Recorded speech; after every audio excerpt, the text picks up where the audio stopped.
আসসালামু আলাইকুম। আজ কিন্তু রান্না করব মুরগির মাংস। খেতে স্বাদ লাগবে কিন্তু গরুর মাংসের মতো।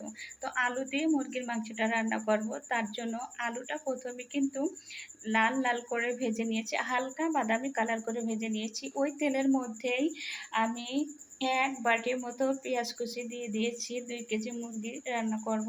তো তার জন্য ১ বাটি পেঁয়াজ দিয়ে দিয়েছি। আর ২ টা বড়, বড় সাইজের রসুন দিয়েছি।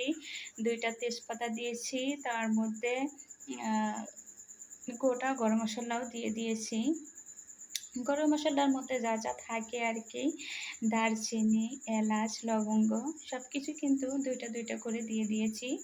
এদিকে কিন্তু আমি আগে থেকে বেটে রেখেছিলাম শুকনো ঝাল, রসুন, গোটা জিরে, গোটা গরম মসলা আর আদা। আমি কিন্তু যখন মুরগির মাংস রান্না করি তখন শুকনো ঝাল, ২ টা তেজপাতা, গরম মসলা, তারপরে গোটা জিরে এগুলো কিন্তু হালকা আঁচে ভেজে তারপরে বেটে নিই। একটা সুঘ্রাণ বেরোয়। তো কালারটাও কিন্তু সুন্দর হয়।